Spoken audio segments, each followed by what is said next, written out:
하나님의 말씀 에베소 2장 1절부터 10절까지 말씀을 함께 보겠습니다. 제가 먼저 읽겠습니다. 그는 허물과 죄로 죽었던 너희를 살리셨도다. 이 세상 풍조를 따르고 공중의 권세 잡은 자를 따랐으나 곧 지금 불성 중에 아들들 가운데 역사하는 영이라. 전에는 우리도 다 그 가운데서 우리 육체의 욕심을 따라 지내며 육체와 마음에 원하는 것을 하여 다른 이들과 같이 본질상 진노의 자녀이었더니 우리를 용서하신 하나님이 우리를 사랑하신 그 큰 사랑을 인하여 허물로 죽은 우리를 그리스도와 함께 살리셨고 너희는 은혜로 구원을 받은 것이라. 또 함께 그리스도 예수 안에서 함께 은혜를 받으시니 이는 그리스도 예수 안에서 우리에게 자비하심으로써 그 은혜의 지극히 풍성함을 오늘 여러 세대에 나타내려 하심이라. 너희가 그 은혜에 인하여 믿음으로 말미암아 구원을 받았으니 이것은 너희의 행위에서 난 것이 아니요 하나님의 선물이라. 행위에서 난 것이 아니니 이는 누구든지 자랑하지 못하게 함이라. 우리는 그의 만드심과 그리스도 예수 안에서 선한 일을 위하여 지으심을 받은 자니 이는 하나님이 우리도 그 가운데서 행하게 하려 하심이니라. 아멘. 오늘 말씀은 은혜의 풍성함을 나타내라는 제목으로 함께 말씀을 나누겠습니다. 설교를 시작하기 전에 우리 청년들에게 약간 캠페인 차원에서 한번 말씀드릴게요. 제 친구 목사님이 운전면허 시험을 보러 운전면허 시험장으로 가고 있었습니다. 근데 이제 제가 그때 인천 살았는데 인천 운전면허 시험장이 정말 외진 곳에 있어요. 고잔동이라는 곳에 있는데 거기에 버스가 많이 안 다닙니다. 하루에 한 열 몇 번 다니는 그런 데에 이 운전면허 시험장이 있어요. 근데 아침에 시험 시간이 몇 시였냐면 10시인 거예요. 10시인데 아침에 조금 늦장을 부르다 보니까 9시 56분쯤에 버스 정류장에서 내린 거예요. 4분이 남았습니다. 4분이 내렸는데 길을 건넌 다음에 그 다음에 그 운전면허 필기 시험을 하는 곳까지 한참 계단에서 이제 2, 3층으로 올라가야 됩니다. 자기 눈앞에서 정말 시간을 딱 보면서 시간이 딱 10시가 된 거예요. 자기 눈앞에 저기 문이 열려 있어요. 자기가 달려가는데 그 앞에 있던 그 운전면허 시험장에 있던 직원이 눈앞에서 나를 보면서도 문을 딱 닫더라는 거예요. 근데 저 직원한테 문을 안 열어준대요. 왜냐면은 이게 이제 법이 그렇답니다. 근데 자기가 그날 너무 깊은 깨달음을 얻었대요. 아, 하나님 앞에서 천국문이 이렇게 닫히면 내가 아무리 해도 못 들어가겠구나. 그런 교훈을 받는 동시에 뭘 느꼈냐면 내가 예배 시간에 늦지 말아야겠다. 라는 교훈을 그날 얻었답니다. 지금 태영 형제 때문에 얘기한 거 아니고요. 우리 지금 청년 여호수아 전체적으로 약간 예배가 이게 좀 늦어지고 있습니다. 우리 친구들이 한 20분 정도까지 오면 좋을 것 같아요. 와서 미리 기도하시고 준비하시고 그렇게 예배로 들어가는 거하고 찬양할 때 들어와가지고 하는 거랑 벌써 마음이 달라요. 여러분들이 미리 마음을 좀 준비하면서 말씀을 함께 받으면 좋겠습니다. 오늘 말씀으로 들어갈게요. 제가 중학교 때인가 해외 토픽을 하나 봤는데 한 토막이 기사였어요. 근데 그 기사가 저에게 되게 충격이 되었습니다. 그 기사의 내용이 무엇이었냐면 미국의 한 노파가 누더기 옷을 입고 다니면서 깡통과 폐지를 줍고 구걸하면서 굳은 빵과 약간의 스프만 먹으면서 겨우 목숨을 부지하다가 아주 가난하고 비참하게 죽었다라는 뉴스였습니다. 근데 이 뉴스가 저한테 왜 충격이었냐면 부자 나라인 미국에 거지가 있다는 게 저한테 너무 그때가 약간 충격이었어요. 근데 더 충격은 뭐냐면 그 노인이 알고 봤더니 엄청난 부자였다는 거죠. 우리 돈으로 수십억이나 되는 돈을 카페 밑에 장롱에 쌓아놓고 있는데 그렇게 돈 쌓아놓고 있으면서도 하루 지나서 굳어져서 할인에 파는 그런 빵만 사다가 양배추 수프에만 찍어가지고 먹다가 죽었다는 거예요. 아니 그렇게 부자인데 왜 그렇게 빈곤하게 살다가 죽는 거지? 어린 마음에 제가 이해가 안 됐어요. 그래서 제가 설교를 준비하면서 다시 검색을 좀 해봤습니다. 그런 게 있나? 근데 이런 뉴스가 생각보다 너무 많은 거예요. 레바논에 그 파티마 오스만이라는 여성 노숙자가 있었습니다. 이 노숙자가 자동차에서 살았는데 자동차에서 죽었어요. 나중에 발견됐는데 이때 이 파티마가 항상 들고 있던 가방에 우리나라 돈으로 현금 360만 원이 있었고 은행 통장에 12억이 있었고, 그런데 자동차에서 맨날 노숙자로 그렇게 살다가 거기서 죽은 거예요. 아일랜드에는 시에미라는 동생 미스 에마라고 하는 90살 이제 가진 여인이 있었는데 이 여인은 50만 달러 이상의 재산을 갖고 있었어요. 근데 이 여인이 왜 죽었냐? 영양실조와 굶주림으로 죽었어요. 자기 침실에만 27만 달러를 침대 밑에 다 깔아놓고 있는데 굶어 죽은 거예요. 이 여인이 어떻게 살았냐면 매일마다 15센트짜리 핫도그를 식사로 대신했고, 핫도그를 먹고 주어지는 냅킨과 그 젓가락과 이런 포장지를 모아가지고 겨울에 불을 떼고 이렇게 살다가 죽었다는 거예요. 여러분, 이런 이야기 들으면 어떤 생각이 듭니까? 이해가 안 되죠. 납득이 안 되죠. 아니 왜 저렇게 살지? 돈이 없는 것도 아니고, 돈이 없는 정도가 아니죠. 부자예요. 근데 그렇게 산다는 거죠. 이게 남의 나라 이야기냐? 우리나라에도 이런 분들이 꽤 많다는 얘기를 들었습니다. 우리나라에 그 케이블 채널 같은 데 보면은 그런 뭐 신기한 이야기 이런 거, 수상한 모자 이 제목이. 근데 맨날 이 70대 할머니와 이제 중년의 아들이 지하철에서 승객들의 껌도 팔고 구걸도 하면서 사는 거예요. 그래서 이제 맨날 식당에서도 구걸하면서 밥 얻어먹고, 너무 불쌍하니까 막 저분 나라에 도와줘야 되는 거 아니야? 그러고 다니는데 몇 억짜리 집이 몇 채야. 근데 자기 집에 들어가 살지도 않아. 여러분, 이런 게 우리가 참 이해가 안 되는 현상이지만 여러분, 이런 일이 사실 교회 안에서도 일어나고 있다는 거 여러분 알고 있습니까? 여러분, 교회 공동체는 그 어느 곳보다도 풍성하신 하나님께서 자기 백성들에게 하나님의 은혜라고 하는 부요한 선물을 주시는 곳이라고 세상 사람들 몰라도 우리는 그렇게 이해하고 있어요. 하나님의 은혜의 지극하신 풍성한 것들이 자기 백성들에게 주어지는 곳이 이 교회이고, 우리는 기도함으로 간구함으로 하나님께 그것을 마음껏 얻어 누릴 그런 권세를 가지고 있다. 우리는 그런 것들을 신앙적으로 배웁니다. 그렇게 말하고 있어요. 오늘 우리가 읽은 에베소 2장은 그 내용을 아주 풍성하게 얘기하고 있습니다. 에베소 교회 성도들한테 뭐라고 말하냐? 너희가 허물과 죄로 죽었었는데 하나님께서 너희를 사랑하셔서 너희를 구속하셨다. 하나님의 은혜가 너희 가운데 역사했다. 그 은혜가 너희를 예수 그리스도로 말미암아 새로운 신분으로, 새로운 존재로 그리스도와 함께 살리시고 그리스도와 함께 일으키시고 그리스도와 함께 하늘에 앉게 하셨다. 근데 그 은혜를 입은 성도들의 공동체인 교회가 하나님 주신 그 풍성한 만찬을 누리기보다는 핫도그 하나로 매일매일 연명같이 살아가는 사람들이 교회 안에 꽤 많다는 거죠. 돈을 쌓아놓고도 굶어 죽어가는 사람들, 여러분, 이 사람들이 처음부터 그렇게 됐던 건 아니에요. 여러분, 우리 그리스도인도 그렇죠. 처음에 하나님을 딱 인격적으로 만나고 하나님 살아계심을 경험하게 되고 그럼 온몸에 전율이 흐르죠. 정말 내 하나님께서 내 삶에 개입하시는구나, 내게 말씀해 주시는구나, 나를 도와주시는구나, 내 기도가 응답이 되는구나. 그 십자가의 사랑의 감격이 우리 안에 있습니다. 근데 어느 순간부터 이게 메말라 버려요. 마음이 푸석푸석해지는 거죠. 감격이 사라지고 생기가 하나도 없어. 여러분, 왜 이렇게 되는 줄 알아요? 삶이 뭐 고단해서 힘들어서 뭐 기도를 중간중간 안 해가지고 그런 겁니까? 하나님이 우리에게 주신다고 하는 그 은혜가 왜 우리를 채우지 못하고 그냥 하수구로 다 흘러내려가듯이 다 빠져버리냐는 거죠. 저는 이런 모습을 보면서 목회자로서 저도 궁금한 거예요. 그리고 제 자신을 볼 때도 그런 모습이 있는 거죠.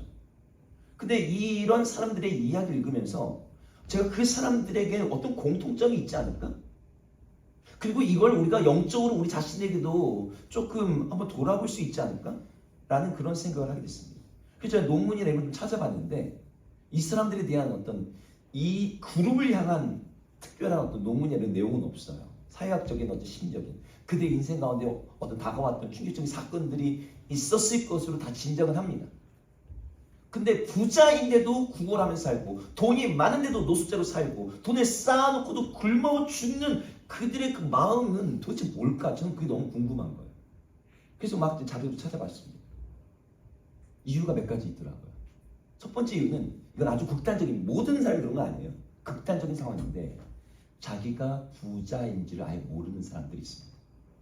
자기 이름으로 된 통장에 그렇게 돈이 많이 있으면서 무슨 사건과 어떤 뭐가 있었는지 모르지만 그걸 잊어버리게 되는 거예요. 계좌를 잊거나 비밀번호를 잊거나 아니면 돈의 존재 자체를 잃어버리죠. 왜냐하면 내 이름도 몰라. 그런 기억상실증 같은 게 일어나는 거예요. 그래서 자기 집이 어딘지도 모르고 자기에게 얼마나 재산이 있는지도 모르고 그냥 노숙자로 살다가 그렇게 죽는 겁니다. 여러분 우리 가운데도 이런 영적인 기억상실증이 일어날 수 있어요.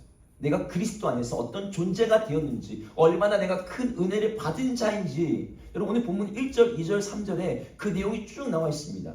한번 1절, 2절, 3절 한번 볼까요? 네, 쓴 거 말고요. 그는 허물과 죄로 죽었던 너희를 살리셨도다.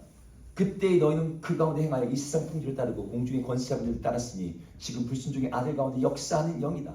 그리고 3절에 가니까 본질상 진노의 자녀였다. 우리는 원래 그런 사람들이었다는 거예요. 하나님의 심판 가운데 있던 사람이다. 그런데 이들이 하나님의 엄청난 은혜를 받게 되어서 우리가 새로운 존재가 되었다. 이게 이제 이 뒤에 내용이거든요. 5절 넘어가면 이렇게 말합니다. 5절 한번 보실까요? 읽겠습니다. 시작. 허물로 죽은 우리를 그리스도와 함께 살리셨고 너희는 은혜로 구원을 받은 것이라. 6절도 읽을게요. 시작. 또 함께 일으키사 그리스도 예수 안에서 함께 하늘에 앉히시니. 그러니까 허물로 죽었던 우리가 하나님의 은혜로 말미암아 그리스도 안에서 다시 일어나고 하늘에 앉히셨다. 이미 그 신분이 하나님께서 우리에게 주시겠다라고 하는 그 나라의 상속자의 신분이 우리 주어졌다는 거예요. 근데 이렇게 은혜를 받은 사람들이 나의 영적인 정체성을 잊어버릴 일들이 종종 일어납니다. 내가 누구인지, 내가 어떤 존재인지, 내가 어떤 은혜를 받았는지를 우리는 사실 너무 쉽게 잊어버려요. 완전한 기억상실증까지는 아니어도 부분적인 기억상실증이 우리 안에 일어나는 거죠. 하나님의 구원이 우리를 어떤 존재를 만드는지를 잃어버리는 거예요. 내가 하나님의 상속자라는 것을 잃어버려요. 그걸 잊어버리고 나니까 그냥 나에게 남아있는 이 세상의 옛 기억들을 의존해서 살아가게 됩니다. 여전히 내가 세상에 속한 자인 것처럼 사람들의 인정에 목마르고 사람들의 평가에 구걸하면서 그것들을 좀 얻어먹겠다고. 하나님께서 나를 어떤 존재로 부르시고 있느냐, 나를 어떻게 귀하게 여기시냐, 이게 아니고 사람들에게 조금 더 인정받으려고 진짜 핫도그 하나 구하면서 살고 있는 거죠. 그렇게 기억을 잃어버린 사람들은 하늘의 본향을 두고도 이 세상에서 노숙처럼 살아가는 거예요. 세상에 분주하다 보니까 그리스도의 복음을 계속 듣고 그 안에서 내 정체성이 분명하게 선명하게 기억돼야 되는데 이 기억이 내 안에서 사라지고 희미해지다 보니까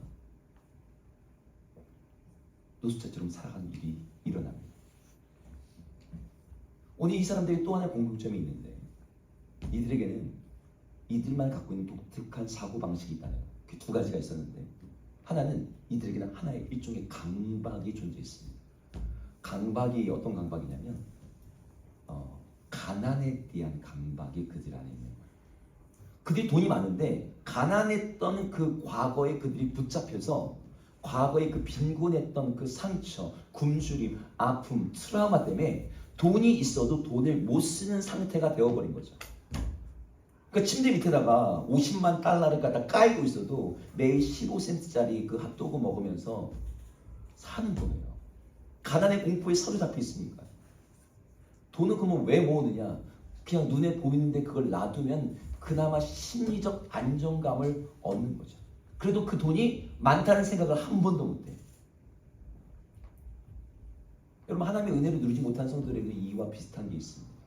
그들 안에는 상처가 있고 두려움이 있고 좌절했던 경험들이 있어요. 여러분 그런 경험 있지 않습니까? 은혜 받았다고 생각해요. 부흥회 갔다 왔는데 수련회 갔다 왔는데 내가 정말 하나님이 날 사랑하시나? 이번 주에 정말 말씀에서 은혜 받고 셀에서 정말 나도 많은데 기뻤는데 그 한 주 사이에 내가 내 인생의 바닥을 한번 쳤네. 친구들이랑 술 진탕 먹고 정말 밑바닥까지 내려가고 부모님과 싸우고 내 마음대로 막 살다가 다시 교회 올 때 마음속에 이 좌절과 절망이 있는 거죠. 은혜 받으면 뭐하나? 다시 빈털터리 될 텐데. 이런 마음이 있다 보니까 은혜를 받더라도 죄의 관성 때문에 다시 예전으로 돌아가는 거 아니야? 이런 두려움 때문에 은혜를 누리고 은혜에 감사하고 은혜를 기뻐하고 은혜로 인하여서 내 안에 감격이 넘치다 보다는 내가 이러다가 또 죄질 텐데 또 하나님 앞에서 진짜 인간 보일 텐데. 그러니까 하나님이 우리 위해서 이런 은혜를 준비하셨다라는데 그걸 누리지 못해요. 하나님 오늘 난 지옥에 안 보내신 것만으로도 감사합니다. 이 정도의 마음으로 살아가는 거죠. 여러분, 이런 사람들이 은혜를 드러낼 수가 없습니다. 은혜를 누리지도 못하고 남들에게 은혜를 나누지도 못해요. 나도 핫도그 하나 먹는데 누구를 나눠줍니까? 근데 우리 하나님의 은혜는 그런 은혜가 아니라고 얘기하죠. 우리 하나님의 은혜는 어떤 은혜입니까? 한량이 없는 은혜라고 얘기해요. 여러분, 은혜를 받는 게 여러분 가끔씩 이런 생각이 있어요. 그것도 다 한때라고. 물론 우리의 감정적으로는 한때입니다. 우리 감정은 계속 지속적으로 유지되지 않으니까요. 하지만 우리 하나님은 어제나 오늘이나 영원토록 동일하신 분이라고 성경은 묘사하고 있어요. 그분의 본질적인 특징 중에 하나가 신실함이에요. 그분에게는 우리 같은 변덕스러움이 없어요. 그래서 그 무한하신 분께서 은혜를 주시는데 한량 없이 한계가 없이 영원토록 우리의 사는 날 동안 우리에게 부어주신다고 그래요. 그래서 은혜를 구하는 자들은 그분께 나가면 은혜를 받을 수 있다는 게 성경의 약속입니다. 내가 자격이 있어서가 아니고 내가 죄를 안 지어가지고 은혜를 받을 수 있는 그런 게 아니라는 거예요. 로마서에 이런 말씀이 있습니다. 로마서 8장 32절인데요. 이 말씀 한번 읽어볼게요. 로마서 8장 32절 있습니까? 제가 카톡방에 올렸었는데 제가 읽을게요. 자기 아들을 아끼지 아니하시고 우리 모든 사람을 위해서 내주시니까 어찌 그 아들과 함께 모든 것을 너희에게 주시지 않겠느냐. 그러니까 하나님께서 우리에게 아들을 주셨는데 다른 걸 왜 못 주냐는 거예요. 다른 걸 뭘 아낄 게 있겠냐는 거예요. 하나님께서 아들을 주시긴 그분께서 우리에게 모든 것을 주시지 않겠느냐. 그러니까 여러분들 안에 어떤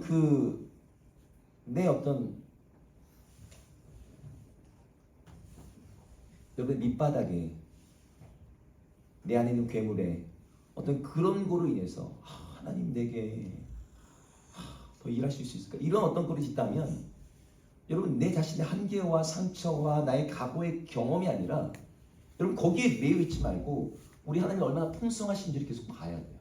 그분이 어떤 분이신지를 주목해야 돼요. 복음을 내 얘기라고 생각하니까 자꾸 나의 상태에 따라서 나의 신앙과 나의 은혜와 나의 모든 게 결정지는 거라 생각해요.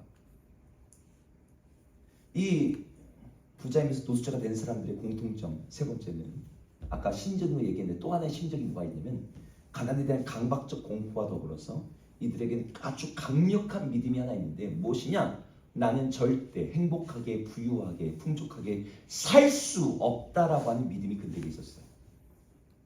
어떤 사람들은 난 행복하게 잘 살 수 있어 부유를 누릴 수 있다라고 하는 그런 믿음이 있는가 하면 반대의 믿음도 있을 수 있잖아요. 돈은 항상 부족해. 돈을 쓰면 가난해. 나는 원래 가난하게 살아야 돼. 이런 식의 빈곤의 믿음이 그들의 심리 가운데 있는 거죠. 그래가지고 돈을 수억을 가지고 있는데도 불구하고 나는 가난해. 나는 모자라. 그러니까 그 사람들은 그렇게 사는 게 당연하다라고 느끼는 거예요. 그 돈을 쓰는 게 내 일이 아니라고 생각하는 거죠. 그러니까 이들의 비참한 삶은 풍족한 삶을 살 만한 돈이 없어서 그렇게 사는 게 아니라 풍족한 삶을 살아도 된다라고 하는 믿음이 없어서 그런 비참한 삶을 살게 됐던 거예요. 우리 청년들이 적용하면 이렇습니다. 여러분 하나님이 이 시대에 은혜를 안 주십니까? 하나님이 여러분들에게는 은혜를 안 베푸십니까? 하나님이 여러분들을 안 사랑하시고 여러분들의 기도는 안 들으시기로 작정하셨습니까? 우리 하나님 그런 분이 아니죠. 그분의 은혜는 한량없고 자기를 찾는 자들에게 주시기를 기뻐하시는 분이래요. 그냥 주시겠다는 게 아니라 주시기를 기뻐하시는 거예요. 그런데 왜 많은 그리스도인들이 그 은혜를 못 누립니까? 우리 안에 있는 잘못된 믿음 때문이에요. 내가 무슨 자격이 있다고 은혜를 받겠어?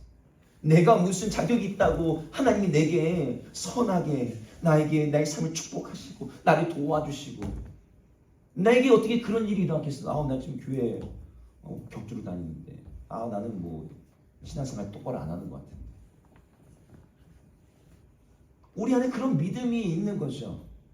하나님이 나를 자녀로 삼으셨는데 그것이 은혜로 삼으셨다라는 그게 아니라 내가 뭔가를 해야지만 하나님 은혜를 주실 거라고 하는 그런 믿음.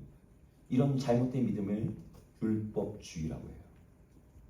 율법주의는 하나님의 존재와 하나님의 은혜를 부인하진 않아요.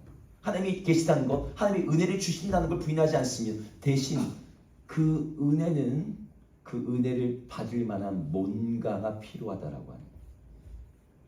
물론 은혜 받을 때 우리가 기도해야죠. 여러분 기도는요, give and take로서 우리가 하나님께 드리는 그런 게 아니에요.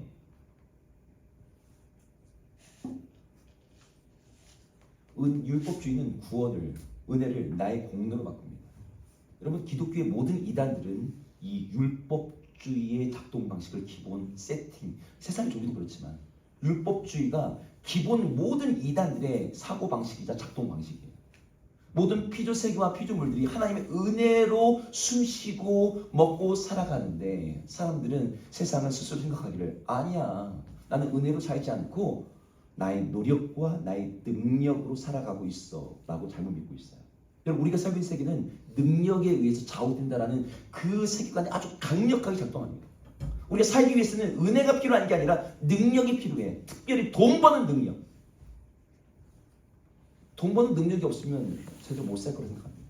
은혜는 행운 같은 거야. 은혜는 은혜가 푼 호랑이 그런 이야기처럼 여러분 은혜를 갚는 호랑이가 있습니까? 그거는 동화 속이나 나타나는 그런 거예요. 그래서 뭐든지 다 능력으로 치환합니다. 공부 잘하는 학력도 능력이고 집안 좋은 것도 능력이고 우연히 만난 인맥도 심지어 얼굴도 능력이라고 얘기해요. 외모도. 이런 풍조와 가치 속에서 하나님의 구원도 하나님의 사랑도 하나님이 주시겠다는 은혜도 다 능력을 가지고서 이 프레임 가지고 보는 거예요. 신앙생활 할 때도 착하게 살 수 있는 그래 마음밭이 원래 좋으니까 믿음의 3대야 4대야 죄의 유혹을 거부할 수 있는 절제력이 저한테는 있어. 하루 2시간 3시간씩 기도할 수 있는 그런 엉덩력이 있어. 이런 단어 들어봤습니까? 엉덩력? 그런 단어 쓰더라고요. 공부 오래 할 수 있는. 그래야지 뭔가 하나님의 은혜를 얻을 수 있다는 생각이 있는 거죠. 근데 나한테는 그게 없네. 그러니 내가 힘들게 사는 게 당연하지. 여러분 그리스도인의 삶에는 세상을 거스르기 때문에 고난이라는 게 존재합니다. 하지만 그게 예수님이 약속하신 그 풍성한 삶을 누리지 못하게 하는 이유는 아니에요. 풍성한 삶은 우리의 능력으로 얻어지는 것이 아니라 하나님의 은혜로 얻어지는 거예요. 여러분 하나님께서 가난한 자를 구원하실 때 이 사람을 부자로 만드신 다음에 구원하시는 게 아니에요. 하나님이 다윗을 골리앗과 싸우게 하실 때 저 골리앗이라는 거인을 이기기 위해서 내가 너의 키를 먼저 키워줄게. 골리앗 또한 이 다윗도 한 3m까지 키워준 다음에 이제 나가 싸워. 이러지 않으세요. 그냥 전쟁터로 보내세요. 근데 이기게 하시는 거죠. 은혜로 구원받고 은혜로 승리하고 은혜로 자녀가 되는 그 복이 일어납니다. 오늘 8절 9절은 그걸 이야기하는데요. 8절 9절 한번 보겠습니다. 8절 읽어보겠습니다. 시작. 너희는 그 은혜에 의하여 믿음으로 말미암아 구원을 받았으니 이것은 너희에게서 난 것이 아니요 하나님의 선물이라. 행위에서 난 것이 아니니 이는 누구든지 자랑하지 못하게 하려 합니다. 행위, 우리 노력, 행동 이런 것에서 은혜가 구원이 하나님의 선물이 오는 게 아니라는 거예요. 그러니까 우리 안에 나도 모르게 세팅되는 이 율법주의라는 잘못된 세계관을 우리는 끊임없이 대적해야 됩니다. 사람들이 여러분 은혜는 아무런 이유 없이 베풀어지는 호의거든요.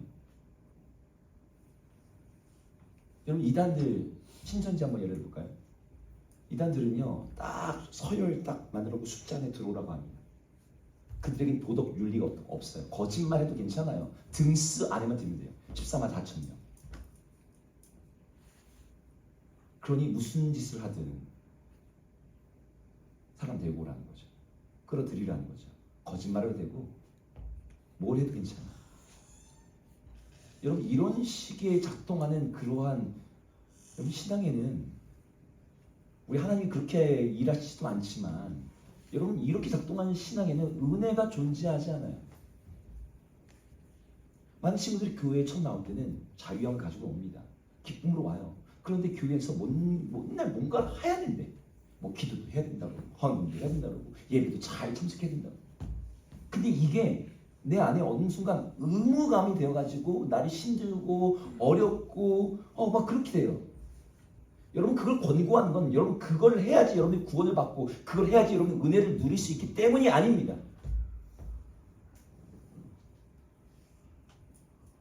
여러분 교회에서 여러분에게 권고하는 삶, 여러분이 권고하는 공부, 여러분이 권고하는 기도, 여러분 하나님과 동행하는 삶, 그것이 여러분들을 풍성하게 만들어주는 하나님과의 친밀함으로 나아가는 길이기에 그 삶을 제한하는 거예요. 여러분에게 의무로 주는 것이 아니라 이런 맛있는 뷔페를 차려놓고 이 음식 먹어봐. 내가 그걸 꼭 먹어야겠어. 나한테 먹으라는 게 왜 이렇게 많은 거야? 그 의무로 먹습니까? 기쁨으로 먹죠. 부자 노숙자들의 공통된 마지막 특징. 그들은 돈이 있지만 그 돈을 어떻게 쓸 줄을 몰랐다는 점에서 그들이 공통점이 있었습니다. 돈을 어떻게 될지 돈의 목적에 대한 생각이 그들이 없었어요. 부자 노숙자들 돈에 대한 강박, 두려움이 있다고 그랬죠. 돈을 어떻게 사용해야 될지 몰라서 목적을 모르다 보니까 그 돈을 그냥 쌓아놓고만 있는 거예요. 그 돈을 심리적 안정감을 위한, 침대를 조금 더 푹신하게 만들기 위한 그런 수준으로 돈을 쓰고 있는 거죠. 그냥 돈을 모아 놓는 거라고만 생각하는 거예요. 자기 이름의 계좌에 돈이 흘러 넘치고 있는데 그걸 인출할 수 있는 이유가 없는 거예요. 그걸 어떻게 써야 될지 모르니까.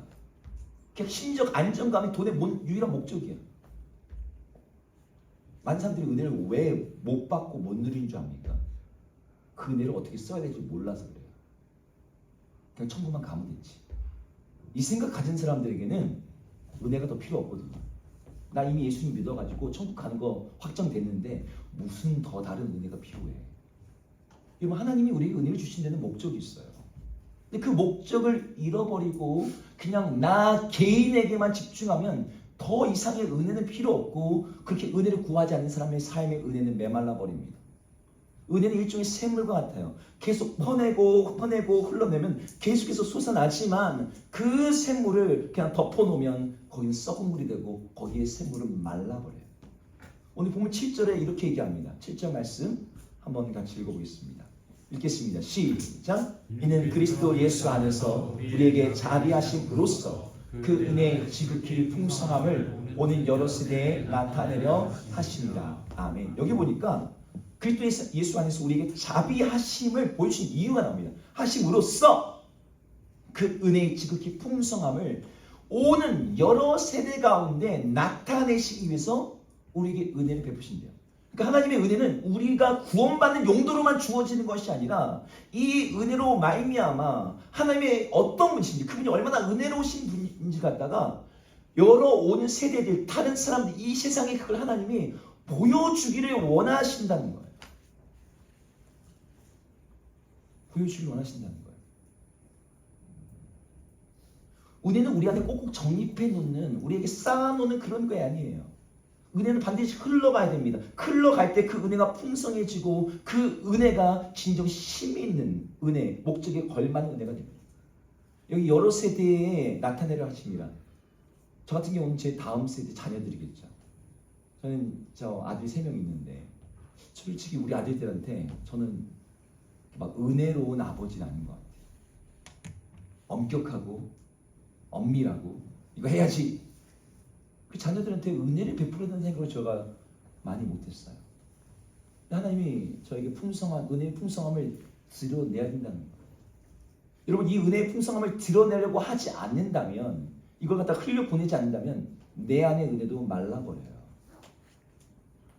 여러분의 주변에 있는 사람들에게, 이웃들에게, 친구에게, 직장 동료에게, 여러분의 부모님에게, 여러분의 동생에게, 여러분의 세론들에게 여러분들이 하나님으로 받은 그 은혜를, 그 사랑을, 그 선물을 흘려보내지 않는다면 여러분 그 은혜는 돈을 쌓아놓고 있지만 쓰지 않는 것처럼 동일하게 휴지 조각의 역할밖에 하지 못합니다.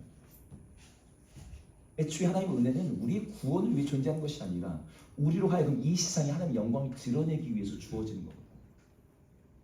여러분의 삶 가운데, 여러분의 심령 가운데 은혜가 메말라 있다면 나한테는 왜 이 은혜의 풍성함이 없지? 라는 생각이 든다면 특별히 이 마지막 부분, 나는 과연 이 은혜를 누군가에게 흘려보내려고 하나? 여러분 주일에 우리 청년 여호수아 예배에서 말씀 듣지 않습니까? 우리 세례 안에서 나누죠. 여러분 일주일 동안 여러분 이 말씀 가지고 여러분 주변에 누구한테 한번 얘기해 보는 사람 있습니까? 내가 이 말씀 가지고 받은 은혜를, 이 말씀 가지고 깨달은 것을, 이 말씀 가지고 내가 기도하는 것을 얘기해 보는 분 있습니까? 잘 안 하죠. 왜요? 나만 꼭꼭 알고 싶은 나만의 비밀? 뭐 그렇습니까? 아니 우리는 이걸 갖다 나눌 얘기라는 생각을 안 하고 있는 거예요. 나 혼자 말씀 무리면 물 한 컵이면 돼요. 나 혼자 씻음 무리면 세숫대 하나면 충분합니다. 그런데 나 혼자 먹고 마시고 씻는 것이 아니라 이 목마른 세상을 해결하기 위해서, 이 더러운 세상을 깨끗하기 위해서라면 우리는 내가 받은 은혜를 끊임없이 나눠주고 흘려보내야 돼요. 하나님께서 나 혼자만이 아니라 오는 여러 다음 세대, 여러 세대라는 것은 그냥 내가 내 자녀 정도가 아니고요. 내 자녀의 자녀의 자녀, 이걸 말하는 겁니다. 근데 내가 받은 그 은혜가 내 자녀에게 가는 정도를 넘어서 내 자녀의 자녀의 자녀까지 흘러가는 은혜가 되려면 여러분 우리가 어떻게 흘려보내야 될까요? 여러분 주변에 있는 사람들이 다 목마른 사람들이에요. 여러분 연애할 때, 여러분 연애하는 나의 연애의 대상자 있잖아요. 목마른 사람입니다. 나에게 목말라 있어요. 여러분 그 사람들한테 은혜를 구하지 마세요. 여러분 그 사람들이 여러분들이 은혜를 흘려보내줘야 돼요. 세상의 모든 사람은요 목말라 있어요. 지금 내게 부어지는 이 은혜를 내가 인식하고 그걸 붙들고 이 은혜를 내가 흘려보냈습니다라는 어떤 이런 생각이 우리에게 있다면 제한 없이 부어지는 그 은혜의 파이프라인을 내 주변에게 계속 연결시킵니다. 그러면 우리 안에 그 은혜가 계속해서 흘러 넘쳐요. 마르지 않고. 근데 정작 하나님께 은혜 구하지 않고 내 주변 사람들이 남자친구가 여자친구가 나한테 왜 저러지? 나한테 좀 더 친절했으면 좋겠는데 내 직장 동료들은 나한테 왜 이렇게 엄격하지? 그 사람들은 은혜가 없는 사람이니까 그럴 수 있어요. 그러면 은혜를 알고 은혜를 받은 우리들이 먼저 그들에게 은혜를 흘려보내는 거죠. 이 세상 원래부터 메마른 세상입니다.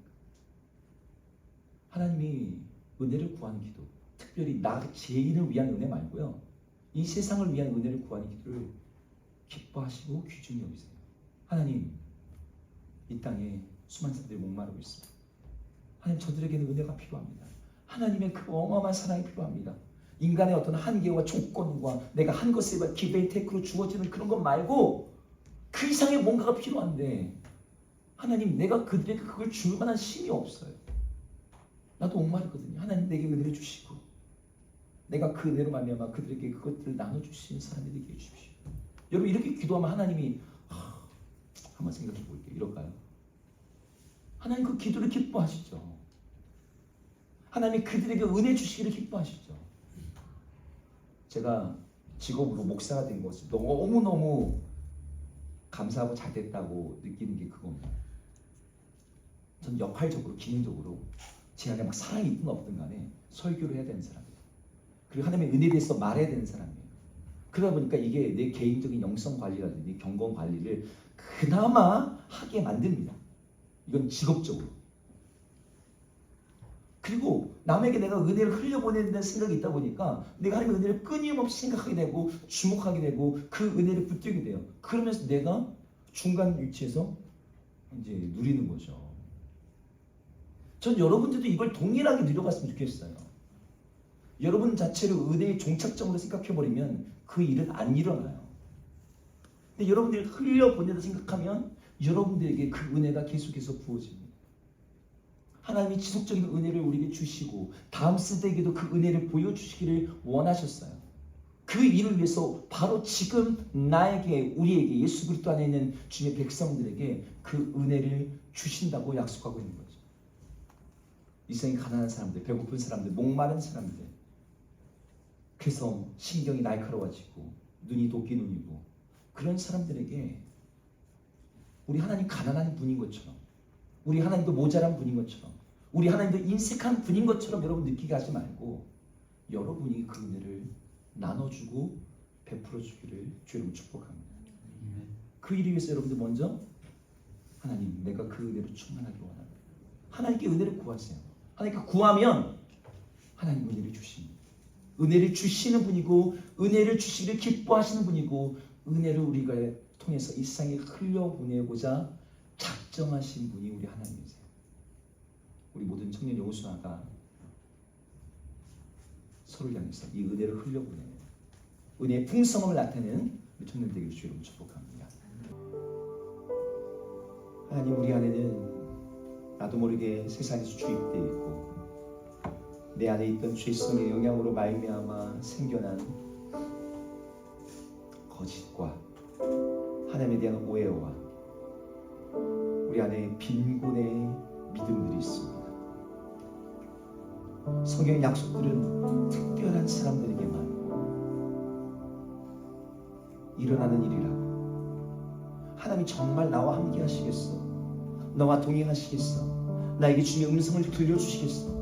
내 삶 속에서 기적을 행하시겠어? 하나님이 나를 돌보시겠어? 나를 인도하시겠어? 나에게 꿈과 환상과 비전을 주시겠어? 하나님께 구하는 자에게 지혜와 재능을 주신다는데 나에게도 주시겠어? 난 아니지.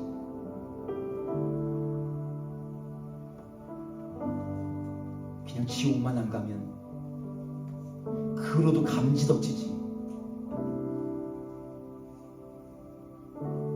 우리 예수 그리스도 안에서 우리에게 주어진 것이 너무나 놀라운데 하나님 이 빈곤과 가난에 허덕이면서 핫도그 하나로 연명하면서 살아가듯이 그렇게 신앙생활하는 청년들이 우리 안에 없게 하여 주옵소서. 하나님의 은혜를 붙들고 그 은혜를 맛보고 그 은혜를 누릴 뿐만 아니라 그 은혜를 가지고 세상에 소개하고 세상에 흘려보내고 그 은혜의 광대함과 그 풍요로움을 메마르고 목마르고 배고픈 다른 사람들에게 나눠줄 수 있는 그런 우리들이 되게 하여 주시옵소서. 그 위해서 우리가 하나님의 약속을 먼저 믿게 하시고 그 하나님께 기도하기를 두려워하지 않게 하여 주옵소서. 이제는 우리 주 예수 그리스도의 은혜와 아들을 내어주시기까지 모든 것을 주시고자 하는 하나님의 사랑하심과 지금도 우리 안에 계셔서 우리에게 그 은혜의 풍성함을 깨닫게 하시는 성령의 역사하심이 그리스도 안에서 우리에게 약속된 그 은혜로 말미암아 진정 부유하고 풍성한 삶, 그 영생의 삶을 지금부터 누리기를 원하는 우리 모든 청년들 위해 그들의 일터와 그들의 사업장, 가정과 모든 하늘 일 위해 이제부터 영원토록 함께 있을지어다. 아멘.